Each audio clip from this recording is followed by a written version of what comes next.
টিপু, এই মুহূর্তে আসলে সেখানে কি চলছে, কি দেখছেন আপনি? রেজা, ধানমন্ডির ৩২ নম্বর বাড়ি ইতোমধ্যেই ধ্বংসস্তূপে পরিণত হয়েছে এবং গত বুধবার দিবাগত রাত থেকে যে বুলডোজার কর্মসূচি চলছিল সেটি কিন্তু গতকাল রাতে মোটামুটি শেষ হয়ে গিয়েছে বলা যায়। এবং এখানে গতকাল রাতে যেটি হয়েছে যে একটি গরু জবাই করা হয়েছিল এবং গরু জবাই করে এখানে যারা ছিলেন তারা সেগুলো খেয়েছেন এবং সেটি উদযাপন করেছেন। এবং এই মুহূর্তে আসলে এখানে কোনো কার্যক্রম, বিশেষ কোনো কার্যক্রম বা এই বাড়ি ঘিরে বিশেষ কোনো কার্যক্রম এই মুহূর্তে চলছে না।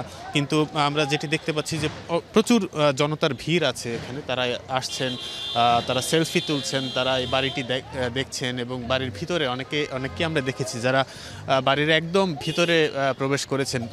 যদিও এই বাড়িটি এই মুহূর্তে খুবই ঝুঁকিপূর্ণ অবস্থায় রয়েছে এবং দেখতেই পাচ্ছেন যে একেবারে কিন্তু এই যে ধানমন্ডির ৩২ নম্বর বাড়ি তার খুব বেশি নিশানা বা চিহ্ন বা এখান থেকে বের করে নিয়ে যাওয়ার মতো কিন্তু আর কিছুই অবশিষ্ট নেই।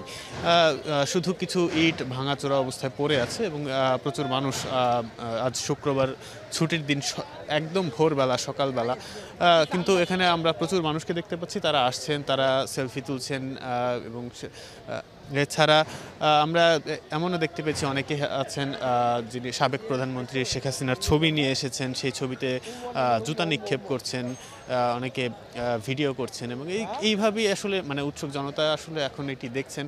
অনেকেই আছেন যারা এখান থেকে একটি বা দুটি করে ইট তারা তাদের বাসায় নিয়ে গিয়েছেন এবং যাচ্ছেন এবং বলছেন যে তারা ফ্যাসিবাদ এবং স্বৈরাচারের প্রতীক হিসেবে সেই ইটটি তারা সংগ্রহ করতে চান। এবং এভাবেই আসলে বলা যায় যে দর্শনার্থীদের ভিড়টাই এখানে চোখে পড়ছে। কিন্তু ধানমন্ডি ৩২ নম্বর বাড়ি ঘিরে যে ধরনের কর্মসূচি ছিল সেই কর্মসূচি কিন্তু এখন আর নেই। মূলত মানুষের ভিড়ে লোকে লোকারণ্য এই মুহূর্তে ধানমন্ডি ৩২। রেজা, সেই খবরের বিস্তারিত আপনার মাধ্যমে দেখছিলাম। ধন্যবাদ তানভীর সিদ্দিক টিপু আমাদের সাথে যুক্ত হওয়ার জন্য। আপনার মাধ্যমে ধানমন্ডি ৩২-এর সবশেষ তথ্যগুলো দর্শকদেরকে জানাচ্ছিলাম।